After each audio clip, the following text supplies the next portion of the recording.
A filantropia, para mim, é que a mão esquerda, obviamente, vê o que a direita faz. Essa é a filantropia. Caridade, a gente não precisa dar satisfação. E filantropia, a gente tem que dar satisfação para alguém.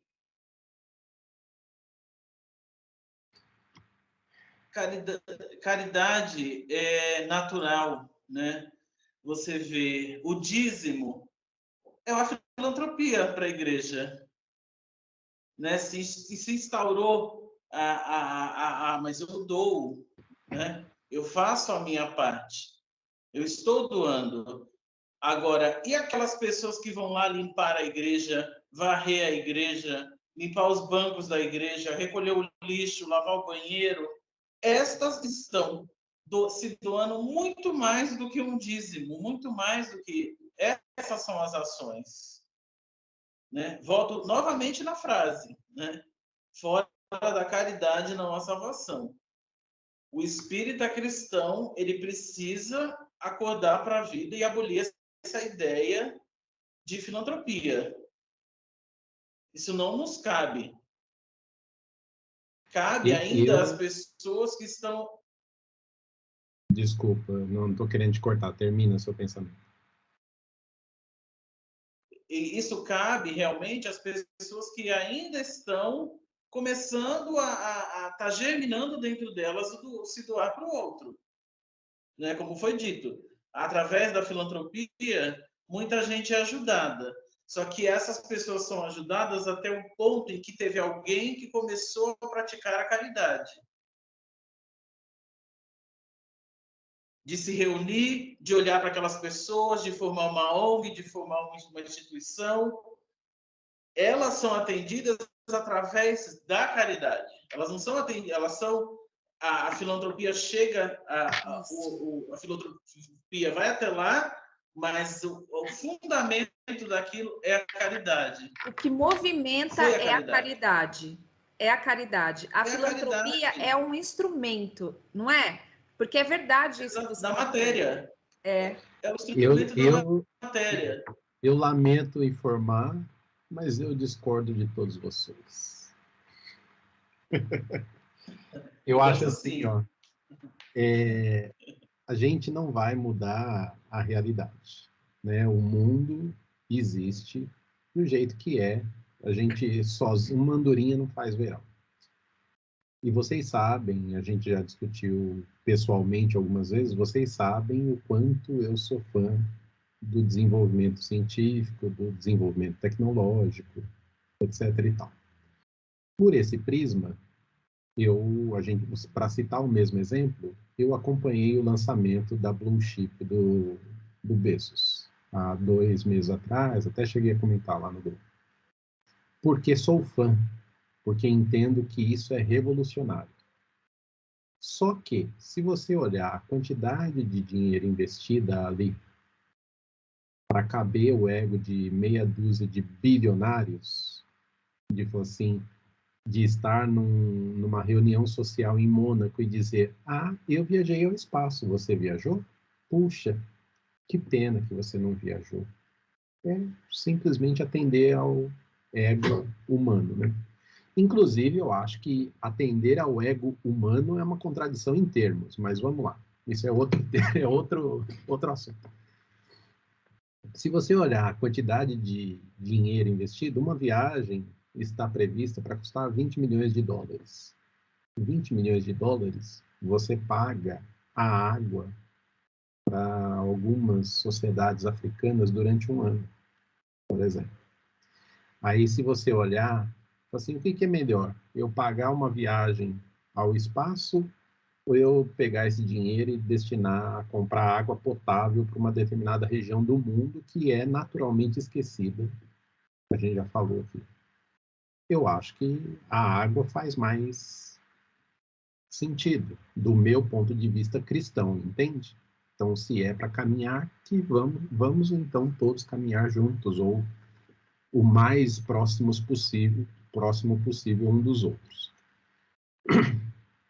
No entanto, eu, do outro lado do balcão aqui, entendo o seguinte: é função nossa, como cristão, puxar a sardinha para o nosso lado. No seguinte aspecto, você vai fazer alguma atividade filantrópica? Tá aqui, ó. Esse lugar aqui você pode ajudar. Esse lugar aqui está precisando disso ou daquilo. Entendeu? Sim, a gente sabe que quem acumulou mais do que precisa, e não é porque ele foi abençoado, é porque o sistema nosso econômico de livre mercado, de mais para lá ou mais para cá, mas é de livre mercado no geral. Então, assim, eu acho que é função nossa, é dever nosso, em certo aspecto, ir lá e tirar uma tilápia desse cardume, entende? Assim, ó, isso daqui, o que você acha da gente fazer isso, isso e isso, pagar uma universidade para alguém, ou criar uma... Eu vejo, por exemplo, aqui eu vou me alongar demais, mas vamos lá. Por exemplo, eu falei no começo das orquestras filarmônicas, né, que são mantidas por dinheiro pessoal, institucional, etc. e tal. Não fosse isso, não teríamos orquestras mais, porque orquestra custa um dinheiro absurdo. Nem São Paulo, que é a maior cidade da América Latina, consegue manter a sua orquestra governamental de forma saudável, porque é uma conta que não se paga, entende? Então, tem o custo institucional ali. Eu estou dando um exemplo, mas tem o jogador de futebol que monta escolinha de futebol, tem o artista de televisão que monta uma ONG lá. Aí, se você olhar e falar assim, a gente vai jogar tudo isso fora porque o dinheiro acumulado, na nossa visão, não foi merecido, ou ele acumulou mais do que o outro, eu acho sim que é um campo de batalha e eu acho que é dever nosso lutar para que esse dinheiro chegue mais fácil e em maior volume na mão de quem precisa. Seja qual história a gente tiver que contar no meio do caminho.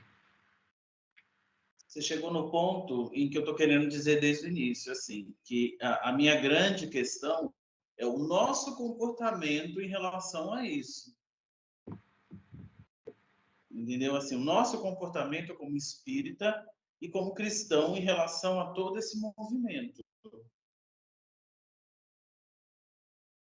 Né? Porque as sociedades espíritas, elas começam a criar uma ilusão de elitismo, tanto intelectual quanto material,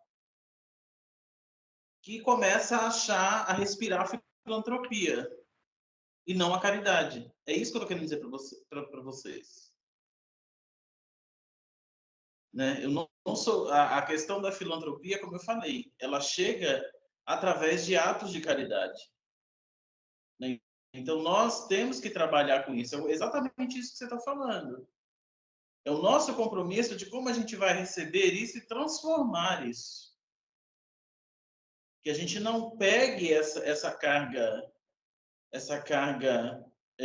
impessoal da filantropia, porque a filantropia está dando aqui em cima, está olhando por cima. E nós que estamos, né, diante do trabalho cristão e do trabalho espírita, a gente tem que estar olhando de igual para igual. E não absorver esse ar soberbo da filantropia e impessoal. Para mim, é o que me incomoda dentro da sociedade espírita, sabe? Quando se fazia, igual a Carla até falou na semana passada, quando se fazia uma visita para se definir quem recebia, era chamado de sindicância. Um ar totalmente filantrópico. Aí, quando mudou-se para a visita fraterna, ele se transformou no ato caridoso. E é isso que nós, como espíritas cristãos, devemos ter como olhar. Né? O olhar da caridade. A gente precisa realmente da matéria. A gente precisa desse dinheiro que movimenta e que chega até a gente. Só que a gente não deve absorver isso dessa forma. E tem muitas instituições que transmitem tudo isso dessa forma. né? Querem padronizar coisas, querem botar coisas fora, totalmente fora das necessidades reais. Porque a gente sabe que quem sabe do que acontece é quem está na linha de frente. Ó, o dinheiro chegou. Como vamos distribuir isso? O que vamos fazer com isso? Que energia a gente vai colocar nisso? Quais as ações que a gente vai... Né? Então, eu continuo falando. Entidades espíritas, elas não devem se classificar como filantrópicas.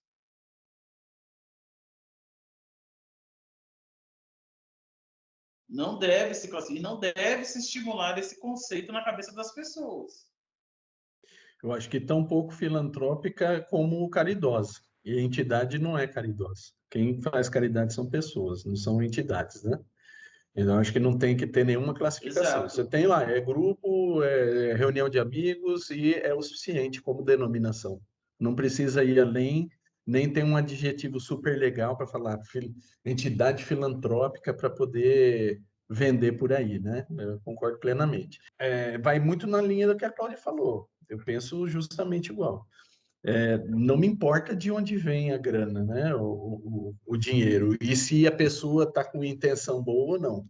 Se ela está com intenção boa, se ela quer bater no imposto de renda, ou se ela quer fazer o que fez, ou é por obrigação, né? Por lei, né? Que tem leis que dizem isso. Então, pouco importa da forma que vem. E se a pessoa vai ganhar os louros ou não. Isso não importa. O que importa é a outra ponta, o outro lado. Quem está recebendo, com certeza, tem o merecimento de receber aquilo da forma como está sendo passado, né? Então, não importa vir do meio que veio, mas o que importa é a destinação. E em relação também aos bilionários, né, que a gente está comentando, a crítica é justamente em relação à forma e não ao quê. Logo no Livro dos Espíritos, se você pegar lá, você vai ver que tem questões lá que ele fala. Se a gente pegar toda a riqueza do mundo, dividir em partes iguais para todo mundo, no dia seguinte vai haver rico e vai haver pobre. Está escrito lá. E a gente sabe que isso vai acontecer. Por quê? Porque isso, atualmente, no estágio que nós estamos carimbando, é a forma como a evolução se dá. Imagina se a gente precisa fazer um grande investimento em algo para o bem da humanidade e toda a riqueza ela está dividida em pequenas partes para todo mundo. Não vai haver investimento. Por quê? Porque todo mundo vai fazer o uso da sua parte. Logo, a gente não vai avançar. Então, existem mecanismos que nós estamos subjugados a eles e não há o que fazer. O que há o que fazer é, uma vez que chegou na nossa parte, como que nós vamos lidar com isso? Como que nós vamos fazer isso, gerenciar isso, chegar de forma justa a maior número de pessoas, sem humilhar, sem rebaixar, simplesmente provendo o que é necessário, o bastante que o Zé falou. E eu até falei aqui que eu ia fazer uma redefinição de filantropia, porque está errado. Então, filan quer dizer fila em grego, e tropia é tropa. É todo mundo em fila. Aquela tropa gigantesca em fila, né, esperando a sua vez de ascender ao céu. Então, quem está mais longe da ponta da fila vai demorar mais tempo para fazer. Por quê? Está mais preocupado em ficar na fila do que fazer a sua ação. E a gente sabe que fila é espera, fila é parado. E não tem evolução com pessoas paradas, né? Então, a gente tem que fazer a coisa acontecer. Guarda essa aí, Aurélio. Vai lá, José. Porque você deu uma definição agora, a gente bem profunda e até espiritual, se a gente for se aprofundar nisso daí que você está falando. Por quê, né? O Evangelho, quando fala do emprego da fortuna, né? O Evangelho fala muito que somos depositários de tudo isso que a gente recebe. E outra coisa, se as necessidades não existissem, nós não iríamos evoluir. Então, essa utopia de igualdade de renda, né, vem justamente daí. né? Porque se a gente não tivesse necessidade de auxiliar o outro e não tivesse necessidade de receber, a gente não ia evoluir, né? Ia ficar todo mundo no mesmo nível e não teria movimento a coisa, né? Seria um atrás do outro, esperando essa hora de ascender aos céus, né? Fazendo até pegando isso que você falou. As necessidades nos colocam em movimento, em ação. Né? E a gente conseguir reconhecer a necessidade do outro em nós, né, nos movimenta muito mais. Aí que a gente começa a ter aquele senso de empatia, começa a desenvolver valores. Eu não sou contra a quem tem dinheiro, a quem tem muito dinheiro. Eu acho assim, cada um investe no que quer e vai responder por isso. Né? Eu já desapeguei disso daí. Eu acho assim, né? O que o Sidney falou lá das 6 pessoas lá reunidas para você já foi em Marte, você não foi, você foi, não foi? Isso me revoltava muito antes, mas agora cada um responde pelo que faz. Eles não são ignorantes, eles estão vendo as necessidades do mundo. Né? Eles estão vendo as necessidades do mundo. É evidente que eles estão vendo. Não fazem porque tem outros propósitos, outras prioridades, e vão responder por isso. E isso na nossa escala menor, na nossa escala, né, de nós, trabalhadores, assalariados, enfim. A gente responde também, até pela ostentação, aí entra aquilo que eu falo. A gente precisa começar a medir nossos atos, né? O que a mão esquerda faz não que a direita não veja, porque essa questão está muito dentro desse capítulo, né? E eu falo que quem é que está no meio quem é que está entre as mãos? Sou eu. Eu sou o grande, eu sou a grande pessoa que estou vendo, porque às vezes eu estou me mostrando para o outro não está nem vendo. Faço um esforço tremendo para o outro ver que eu estou fazendo alguma coisa e não vê. Quem está vendo sou eu. Quem vai botar a cabeça no travesseiro ali e vai dormir com aquele barulho que é o que eu estou falando. Essas 6 consciências aí, quem vai dormir são eles. Zé, uma parte de 15 segundos, para não atrapalhar muito. Não, só para não atrapalhar muito. Eu acho um absurdo aquelas pessoas que batem no peito, faz aquelas ostentações homéricas e divulga para Deus e o mundo, batem no peito e fala assim: eu fiz porque eu mereço, eu trabalhei duro por isso. Por quê? Você é reciclador? Você passa na rua catando reciclado e você. Isso é trabalhar duro. Você é pedreiro? Isso é trabalhar duro. Né? Falar assim, não, eu trabalhei duro, eu mereço, para justificar algo que não dá para justificar. Desculpa aí, Zé. Não, e o adesivinho foi Deus que me deu. Deus te deu o quê? Não, eu chamo de carro do Senhor.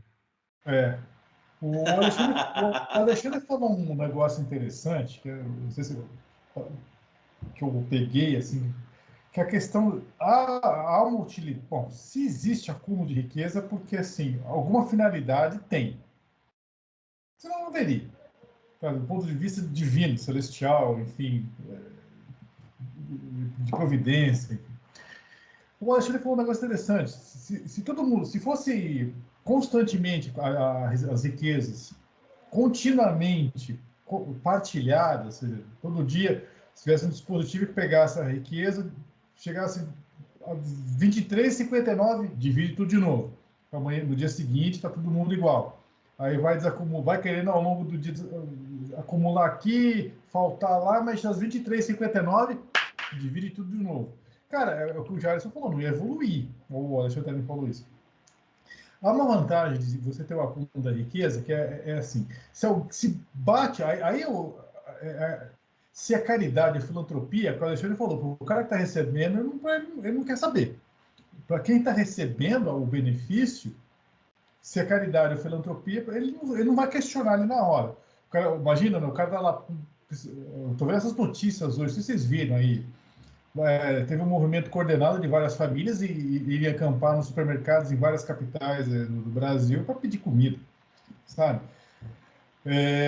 O cara que está recebendo, ele não vai chegar.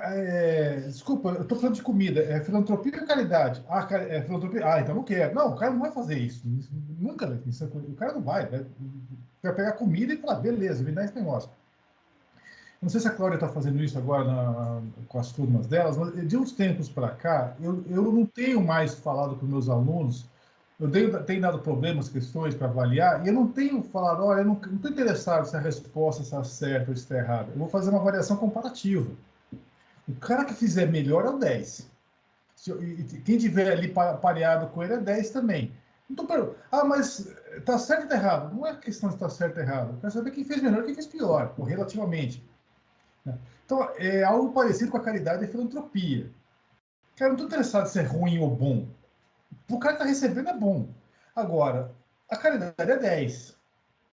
Tanto é que fora a caridade não é salvação. Mas a filantropia é 0? Não. O cara vai levar pau se fez filantropia? Não. É também bom. Não é o 10 da caridade. Mas não deixa de ser ruim. Então, um treino, vamos colocar assim. O cara que está começando a ter aquele espírito para preciso ajudar. Óbvio, o ideal seria que as empresas que fazem filantropia fizessem a caridade no lugar da filantropia. Que não precisa ostentar, não precisa deduzir de imposto, não precisa, não. O cara simplesmente pega, que nem o Paulo Trump, pega e toma o dinheiro aí, cara. Não quero saber, sabe? Tá o dinheiro, não quero ostentação, não quero retorno, não quero benefício, não quero nada. Eu só quero fazer o bem aqui. Quero te passar o dinheiro, quero te passar o benefício, ponto. Né? Óbvio, isso é uma utopia. Mas é o 10. Mas também o cara que tira 9, 8, 7, enfim, não vai levar pau. Não é o 10, mas também não é de todo ruim. Então, só essa parte eu queria fazer. Deixa eu baixar a mãozinha aqui. Eu, de minha parte, eu tenho essa revolta que todos nós temos dessa desigualdade. Né? Mas eu, pelo menos hoje, penso assim, pode ser que eu mude. Entendo que a minha revolta é governamental. Não é com um empresário, não é com um bilionário, nem com ninguém. A gente está numa fase de vida que a gente começou a alcançar, né? Você começa a ter contato com um milionário aqui, com um cara melhor de grana ali, etc e tal. E aí eu acho isso mesmo. Ao invés de eu ficar me degladiando com as ações governamentais, que literalmente eu acho mendicância, eu prefiro gastar a energia para tentar convencer esse cara que, além do desconto do imposto, além do não sei o quê, lá na ponta, o dinheiro vai chegar para quem realmente precisa, entendeu? Para mim, o cavalo de batalha é esse. Eu não quero discutir se o cara merece ou não, se ele fez por merecer ou não, se o que ele fez... Por exemplo, tem muita gente rica que fez o quê para o mundo? Você tem uma fábrica de tecido. A fábrica de tecido, ela contamina o rio, especialmente do jeans, né? Contamina o rio. Então, beleza, eu enriqueci vendendo jeans. Beleza, mas no meio do caminho você destruiu um rio, né? Qual é o mérito desse dinheiro? Ele é um empresário igual ao empresário de educação, entende? Classificadamente, ele é a mesma coisa, só que ele traz algum dano, né? Então, é isso. Para mim, pouco importa de onde veio o dinheiro. Aí, quando você começa a convencer o cara, por exemplo, cara, você precisa de mais um carro importado? Você não pode construir uma casinha ali para a creche do bairro, do bairro ao lado do seu? Entende? Eu acho que o campo de batalha é esse aí. É tentar mudar o pensamento e trazer a compensação o máximo. Você vai passar para o governo esse dinheiro vai cair no limbo, porque imposto cai no limbo. O imposto é trilionário a cada trimestre que a gente paga. Então, para onde está indo esse trilhão? Você não vê, se perde no sistema. né? Então, é os 27,5%, é os 15%, não importa os quanto por cento. Cara, eu tenho um caminho para esse dinheiro aqui. Quer fazer a diferença? Quer transformar? Eu tenho caminho aqui, entende? Já alcancei esse nível de discussão, e não é todo mundo que tem essa oportunidade, né? E quando eu falo, dá a impressão que eu conheço muita gente rica, né? Eu conheço 2 peões, se muito, que não vai fazer a menor diferença. Não, mas deixa eu fazer uma parte. Nesse ponto, nós espíritos somos falhos. Nós temos uma tribuna em que, vamos lá, estatisticamente, assim, do ponto de vista demográfico, né, esse é o termo, nós sabemos que os espíritas, né, a clientela, vamos colocar nesses termos, entre aspas, a clientela espírita é aquela que atinge maior quantidade de, percentualmente falando, proporcionalmente falando, das classes A, B, né, enfim, superiores. E nós temos a tribuna que poderia chegar nesses casos e falar, cara, é o que você está falando, se eu conseguir convencer 2 ou 3 ali, e não simplesmente assim, falar, olha, é mais fácil passar um camelo no buraco de uma agulha. Não! Chega pro cara, cara, você é empresário, você é milionário, você é bilionário, cara, ajude. Esse convencimento que o Sidney falou. Cara, não é só para o seu bem, é tudo. É uma conjuntura que se beneficia, inclusive você. Né? E nós pecamos e ficamos só naquele proselitismo, ficamos naquele, né, no discurso que não atinge. Deveria atingir. E nós somos falhos nesse aspecto. 2 comentários rápidos aí, um em relação ao comentário do Sidney e outro ao do José. O que me incomoda, na verdade, não é o empresário. Ninguém é inimigo de empresário. Eles existem porque eles têm que existir, como bem disse o Zé Antônio. Só que filantropia é reparação. Reparação. Eles estão reparando, muitas vezes, o mal que eles estão causando, por exemplo, da fábrica de jeans que o Sidney citou. Só que a reparação, ela não é proporcional ao dano. Isso é o que me incomoda. Nunca Essa é vai a parte... ser, né? Exatamente. Enxugar gelo, né? Essa é a parte que me incomoda. E ainda assim é para inglês ver, né? Para jogar no holofote. É a caridade com holofote, né? O Aquelas marketing. luzes à noite, aquelas luzes à noite que fica iluminando igual do Batman lá. Isso é a filantropia. E em relação ao que o Zé comentou, né? Das graduações lá da caridade e da filantropia, concordo plenamente, Zé, contigo. Caridade é 10, filantropia alguma coisa ali próximo. Não pode ser tão ruim, né, como um 0, mas também não pode ser distante de um 10, porque se está aí, é porque tem o seu valor. Só que é como o Jairson começou a fala dele. Filantropia é caridade gourmetizada. O que é mais bonito? Falar que você é caridoso ou que falar que você é filantropo? Falar assim, aqui jaz Alexandre, um filantropo, ou aqui já jaz Alexandre, um caridoso. Se tiver 2 lápides, uma do lado da outra, o filantropo está cheio de flor e o caridoso não tem nada. Né? Por quê? Porque o gourmet, o filantropo é o que jogou no vento. O caridoso é o que fez acontecer. Né? Então, acho que tem essas diferenças. É o Nutella e a raiz. Filantropia E o Zé falou do caridade é raiz. O Zé falou, né, da elite espírita, né? O que a elite espírita pensa? Né? Eu tenho doutorado em MBA, sou CEO, faço, aconteço na minha empresa e tal, tal, tal. Aí quando ele pensa em caridade, ele frequenta um centro, sabe o que ele fala? Ah, meu centro já faz. Meu centro já faz. O centro que eu dou um feijão lá, dou um arroz lá, meu centro já faz. Né? Esse é o pensamento, é isso que me incomoda. É esse pensamento elitista, esse pensamento filantropo de que alguém faz, né? Que o espírita deveria tomar vergonha na cara, né? E que não é atuar como responsabilidade espírita, sua, né? atuar como espírita 24 horas por dia, porque assim, até se ele for pensar em caridade, ele não vai pensar na caridade no caminho que ele leva.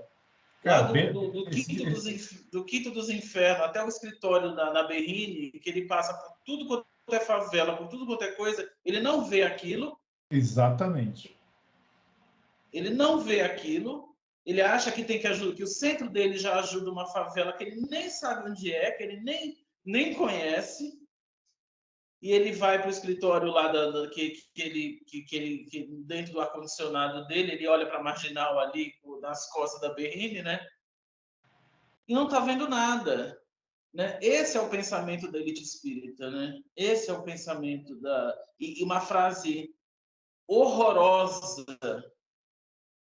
né, que é muito usada, né, nessa questão da filantropia e eu acho isso uma soberba horrorosa. Eu vou dar a vara para o fulano pescar. Vou ensinar fulano a pescar.